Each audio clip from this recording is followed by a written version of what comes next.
प्रिय विद्यार्थी, आप सभी का हार्दिक स्वागत है आपके अपने चैनल द साइंस गुरु में। मैं संजय कुमार आपके बीच पुनः उपस्थित हूँ मैथ के बेसिक नॉलेज से जुड़े हुए अपने 7वें एपिसोड को लेकर के।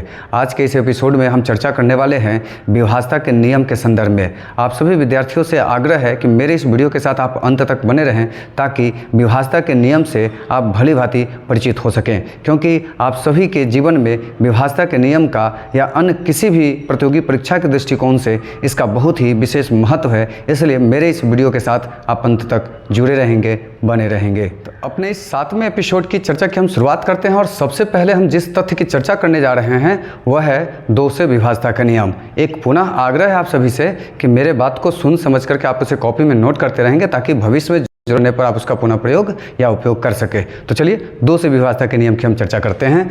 2 से जो विभाजता का जो नियम है वो क्या कहता है उसे गौर से सुनेंगे। 2 से विभाज्य, इसका नियम कहता है कि यदि किसी संख्या के इकाई स्थान पर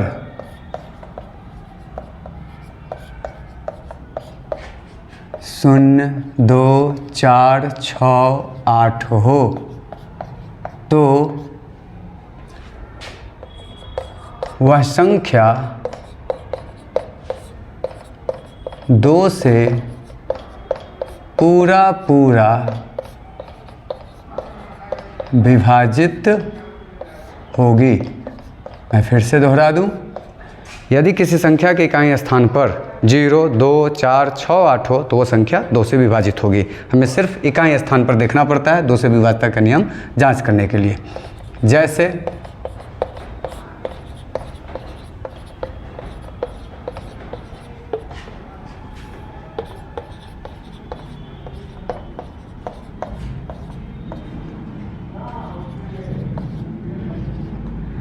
तो आप देखेंगे इस उदाहरण को, अगर आप गौर से ध्यान से देखेंगे तो इसके इकाई स्थान पर 2 है, यहाँ 8 है, यहाँ 6 है, यहाँ 2 है, यहाँ 3 है और यहाँ पे 4 है।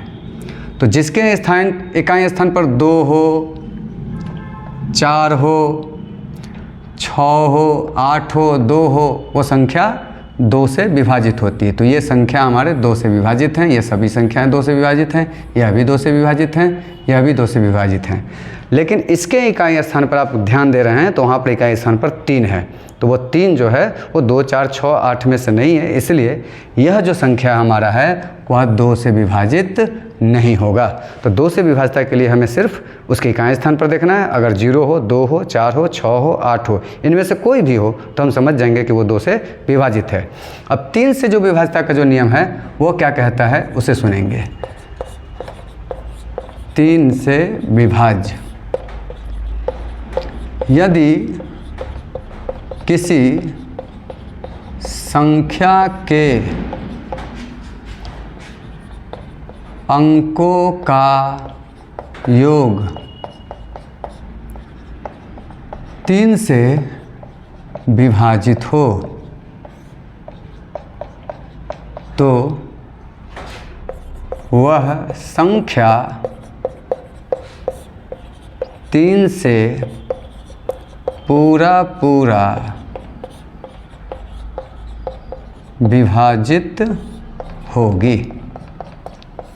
3 से विभाजता के लिए हमें क्या करना है, सभी संख्या के अंकों को जोड़ देना है और उसमें 3 से भाग कर देना है। अगर वो पूरा विभाजित हो जाता है तो जो दी गई संख्या है वो भी 3 से विभाजित होगी। जैसे में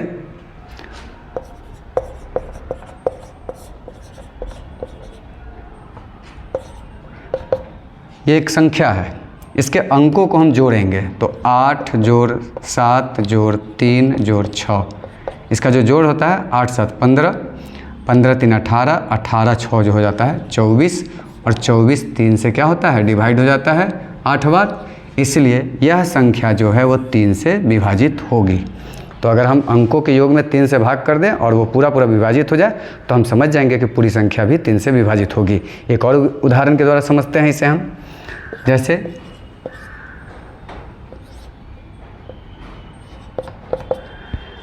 अगर मैं इनके अंकों को जोड़ दूं तो 9 जोड़ 3 जोड़ 7 जोड़ 0 जोड़ 5, तो 9 3 12, 12 7 19, 19 में 0 जोड़ देने पर आपको 19 हो जाता है और 19 में 5 जोड़ देने पर 24 प्राप्त हो जाता है। यह भी 3 से 8 बार डिवाइड हो गया है, तो यह भी संख्या जो होगा वो 3 से विभाजित होगा।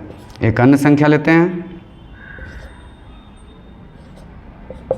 इसको मैं जोड़ता हूँ, तो 8 जोड़ 7 जोड़ 8 जोड़ 0 जोड़ 2, इसके अंकों का जो योग है वो 8 7 15, 15 और 2 17, 17 3 से विभाजित नहीं है। इसका मतलब है कि ये संख्या जो दी गई है वो 3 से विभाजित नहीं है। तो 3 से जो विभाज्यता का जो नियम है वो बहुत ही सरल है। सभी संख्या के अंकों को जोड़ दीजिए और जोड़ करके उसमें 3 से डिवाइड कर दीजिए, भाग कर दीजिए। अगर वो पूरा पूरा डिवाइड हो जाता है या विभाजित हो जाता है तो हम समझ जाएंगे कि पूरी संख्या भी जो है वो 3 से विभाजित होगी। अब हम 4 से विभाज्यता का जो नियम है उसकी चर्चा कर रहे हैं, सुनेंगे समझेंगे। 4 से विभाज्य, तो इसका जो नियम है वो यह है कि यदि किसी संख्या के अंत में 2 शून्य हो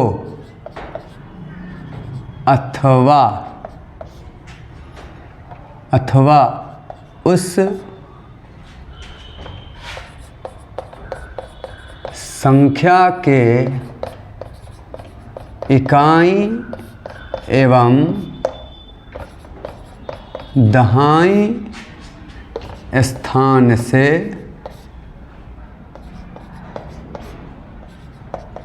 बनी संख्या 4 से विभाज्य हो तो वह संख्या 4 से पूरा पूरा विभाजित होगी। इसका जो नियम है वो यह है कि यदि किसी संख्या के अंत में शून्यों की संख्या 2 हो, अगर 2 जीरो के साथ 2 शून्य के साथ अगर वो अंत हो रहा है तो वो संख्या 4 से विभाजित होगी। या एक अन्य नियम है कि उसके इकाई और दहाई स्थान का जो संख्या है उसमें 4 से डिवाइड कर दीजिए, भाग कर दीजिए। अगर वो डिवाइड हो जाता है तो संख्या भी 4 से पूरा पूरा विभाजित होगी। जैसे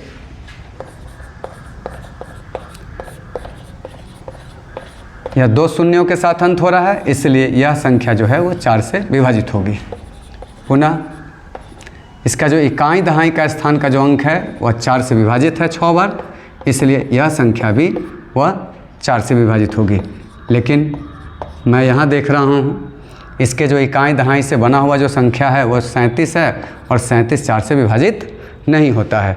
तो सिर्फ इकाई और दहाई स्थान की जो बनी हुई संख्या उसमें 4 से भाग कर देंगे। अगर वो पूरा पूरा विभाजित हो जाता है तो वो पूरी संख्या 4 से विभाजित होगी अथवा नहीं होगी। अब 5 से जो विभाज्यता का जो नियम है वो बहुत ही सरल और आसान है। 5 से विभाज्य, यदि किसी संख्या के इकाई स्थान पर 0 या 5 हो, 0 या 5 हो, तो वह संख्या 5 से पूरा पूरा विभाजित होगी। फिर से दोहरा दूँ, यदि किसी संख्या के इकाई स्थान पर 0 हो या फिर 5 हो तो समझ जाएंगे कि वो 5 से विभाजित होगी। जैसे ये एक संख्या है, इसके इकाई स्थान पर आप देख पा रहे हैं 0 है, इसलिए ये संख्या 5 से विभाजित होगी। मैं एक और संख्या का उदाहरण लेता हूँ। इसके इकाई स्थान पर आप देख रहे हैं कि 5 है, इसलिए ये संख्या 5 से विभाजित होगी। लेकिन अगर कहीं पर आपको इस तरह का संख्या मिल जाए तो इसके इकाई स्थान पर ना 0 है ना 5 है, 8 है, इसलिए संख्या जो है वो 5 से विभाजित नहीं होगी। तो 5 से विभाज्यता के लिए हमें सिर्फ उसके इकाई स्थान पर देखना है, अगर 0 है या 5 है तो समझ जाएंगे कि वो 5 से पूरा पूरा विभाजित होगा। अब हम 6 से विभाज्यता का जो नियम है उसकी हम चर्चा कर रहे हैं। यदि आप 2 से विभाज्यता का नियम और 3 से विभाज्यता का नियम अगर आप भली भांति समझ गए हैं तो 6 से विभाज्यता के नियम को समझते आपको देर नहीं लगेगी। ध्यान से सुनेंगे, समझेंगे। 6 से विभाज्य, इसका नियम है कि यदि कोई संख्या 2 और 3 दोनों से विभाजित हो तो वह संख्या 6 से पूरा पूरा विभाजित होगी। जो संख्या 2 से भी विभाजित हो और 3 से भी विभाजित हो वही संख्या 6 से विभाजित होती है। तो 2 से विभाज्यता का नियम कहता है कि अगर इकाई स्थान पर 0, 2, 4, 6, 8 हो तो वो संख्या 2 से विभाज्य होगा। और 3 से विभाज्यता का नियम कहता है कि अंकों के योग को अगर 3 से डिवाइड कर दीजिए, विभाजित कर दीजिए, अगर वो विभाजित हो जाती हैं तो वो दी गई संख्या भी 3 से विभाजित होगी। तो जैसे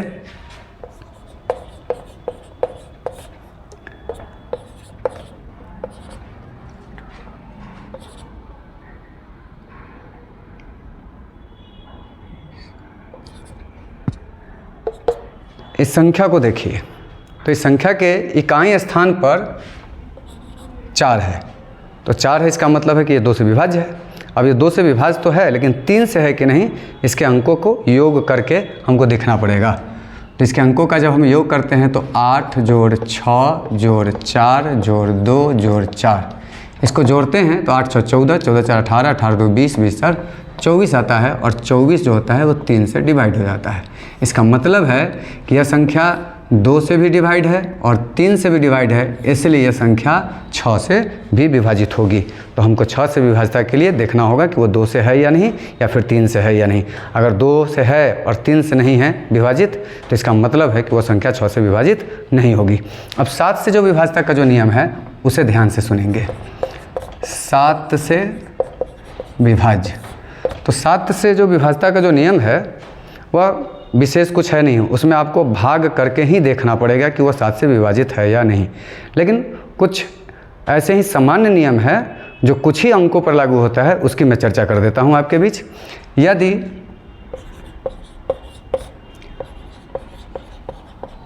किसी संख्या में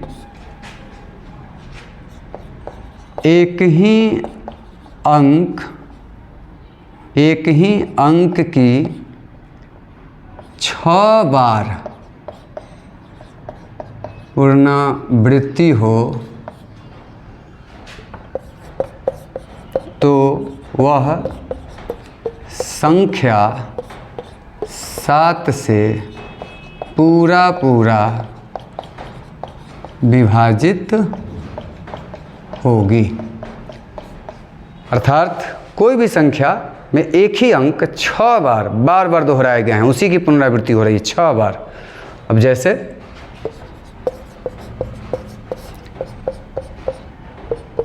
ये 6 बार एक ही अंक की पुनरावृत्ति हुई है, इसमें भी 6 बार एक ही अंक की पुनरावृत्ति हो रही है।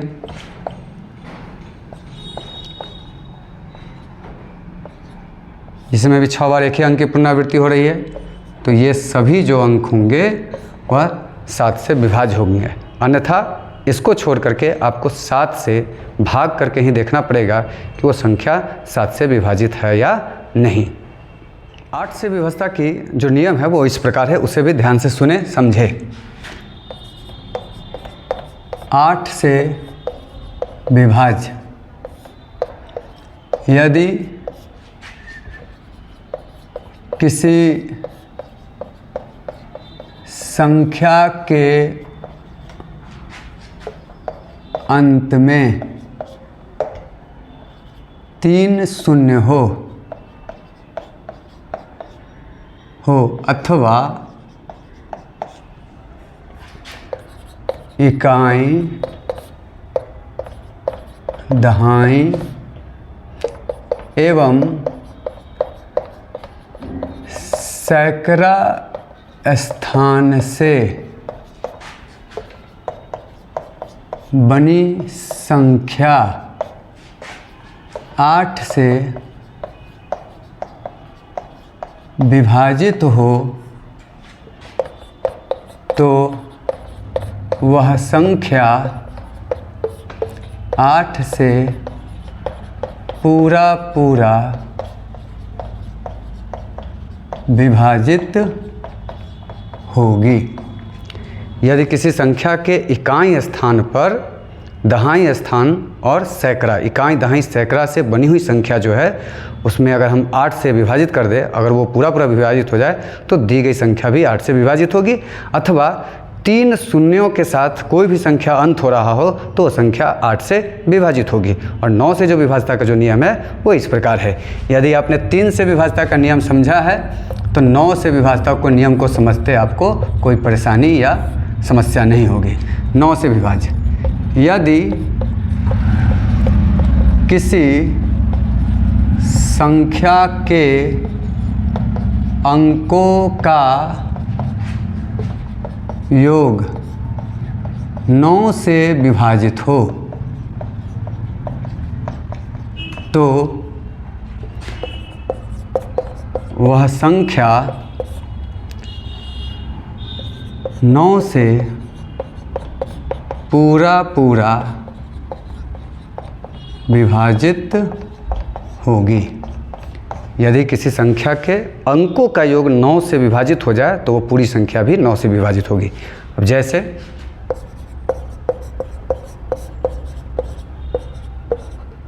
अगर मैं इसको जोड़ दूं, इसके अंकों को, तो 3 जोड़ 6 जोड़ 3 जोड़ 6, इसका जो जोड़ होता है 3 6 3 9 9 3 12 12 6 18, 18 9 से जो है वो डिवाइड है 2 बार, इसलिए यह जो संख्या है वो 9 से विभाजित है। तो हम जोड़ लेंगे अंकों को और 9 से उसे भाग कर देंगे, डिवाइड हो जाने पर, विभाजित होने पर वो संख्या विभाज्य हो जाएगी 9 से। एक अन्य एग्जाम्पल लेते हैं, इसके अंकों को जोड़ते हैं तो 8 जोड़ 3 जोड़ 6 जोड़ 1, 8 3 11, 11 6 17, 17 1 18, 18 भी 9 से डिवाइड है 2 बार। इसका मतलब है कि यह संख्या भी आपको 9 से विभाजित है। एक अन्य संख्या मैं ले लूँ, अगर मैं इसके अंकों को जोड़ दूँ तो 7 जोड़ 3 जोड़ 0 जोड़ 1, तो 7 3 10, 10 और 1 11, 11 9 से विभाजित नहीं है। इसका मतलब है कि ये दी गई जो संख्या है वो 9 से विभाजित नहीं है। और 10 से जो विभाजता का नियम है कि अगर किसी संख्या की इकाई स्थान पर अगर शून्य हो तो आप समझ जाइए कि वो संख्या 10 से विभाजित होगी, क्योंकि ये सबसे सरल और आसान नियम है 10 के विभाजता का नियम। अंत में सिर्फ शून्य होना चाहिए। अब हम 11 से विभाजता का जो नियम है उसकी हम चर्चा करने जा रहे हैं, लेकिन उससे पूर्व 8 से जो विभाजता का जो नियम था उसका एग्जाम्पल जो है मैं पूर्व में आपको नहीं दे सका, इसलिए आप उस उदाहरण के द्वारा 8 से विभाजता के नियम को समझ ले। तो 8 से जो विभाजता का जो नियम है वह यह कहता है, यदि किसी संख्या के इकाई स्थान पर अगर शून्यों की संख्या 3 हो, यहाँ पर देख पा रहे हैं इसमें जो शून्य की संख्या जो है वो 3 है, तो इसका मतलब है कि ये संख्या 8 से विभाजित होगा। साथ ही अगर कोई संख्या जो इकाई और दहाई से बनी हुई संख्या, जैसे इकाई दहाई सैकड़ा से बनी हुई संख्या यहाँ पर है 248 है, और 248 को अगर हम 8 से डिवाइड कर देते हैं तो यह आपको डिवाइड हो जाता है कितना बार, 8 3 24 और 8 इकाई 8, मतलब 31 बार ये डिवाइड हो जा रहा है। इसका मतलब है कि ये पूरी संख्या जो है 8 से विभाजित होगा। लेकिन यदि कोई संख्या ऐसा हो तो इसके इकाई दहाई और सैकड़ा से बनी हुई जो संख्या है वो 861 है, ये 8 से डिवाइड नहीं होगा। इसका मतलब कि ये संख्या भी 8 से डिवाइड या विभाजित नहीं होगा। यदि इकाई दहाई सैकड़ा और जो इकाई दहाई सैकड़ा स्थान से जो बनी हुई संख्या अगर 8 से विभाजित है या फिर शून्यों की संख्या 3 हो तो समझ जाएंगे कि वो संख्या 8 से विभाजित होगी।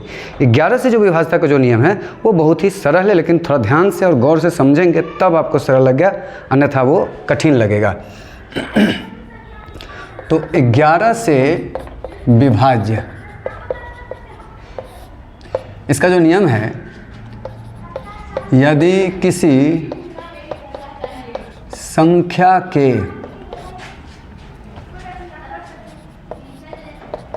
विषम स्थान के अंकों के योग एवं सम स्थान के अंकों के योग का अंतर शून्य हो अथवा 11 का गुणज हो तो वह संख्या 11 से पूरा विभाजित होगी। तो 11 से जो विभाज्यता का जो नियम है उसे थोड़ा ध्यान से सुनने समझने की ज़रूरत है। कोई भी संख्या दी गई हो तो उसके जो सम स्थान है, विषम स्थान है, उसके अंकों को जोड़ दीजिए और जोड़ के घटा लीजिए, और घटाने पर अगर शून्य प्राप्त हो या ऐसी संख्या प्राप्त हो जो 11 से विभाजित होने वाली हो तो हम समझ जाएंगे कि वो संख्या 11 से विभाजित है। अब जैसे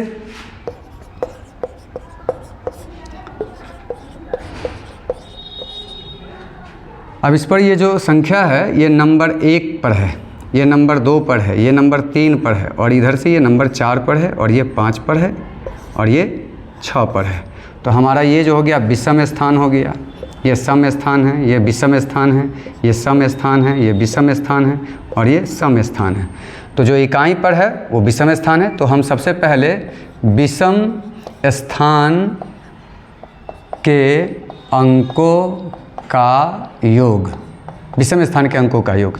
तो विषम स्थान पर हम देख पा रहे हैं सबसे पहले हमारा 4 है, 4 हो गया, 4 के बाद 8 है, 8 हो गया, और 8 के बाद 6 है।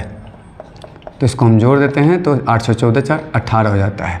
उसी तरह से सम स्थान के अंकों का योग, तो सम स्थान के जो अंक है जो है 2 नंबर पर है वो सम है अर्थात 6 है।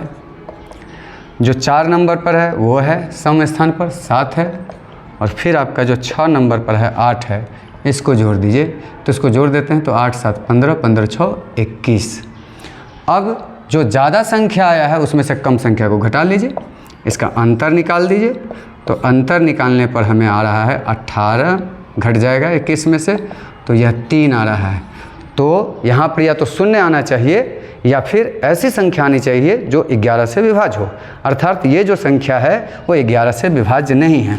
तो अन्य संख्या जैसे मैं एक एग्जाम्पल के तौर पर और मैं आपसे दूं और आप अपने अपने कमेंट में कमेंट करके बताएं कि ये जो दी गई संख्या है यह 11 से विभाजित है या नहीं। ये आपके लिए एक प्रश्न है, आप सभी के लिए। आप इसके 11 से विभाज्यता का जो नियम है उसके आधार पर जांच करके बताएं कि ये 11 से विभाज्य है या नहीं। मैं आशा करता हूँ कि मेरा ये जो वीडियो है आपको काफ़ी अच्छा लगा होगा, और मैं पुनः अगले एपिसोड में इसी तरह के महत्वपूर्ण तथ्यों को लेकर के मैं आपके बीच पुनः उपस्थित होऊंगा। तब तक के लिए शुभ विदा, धन्यवाद।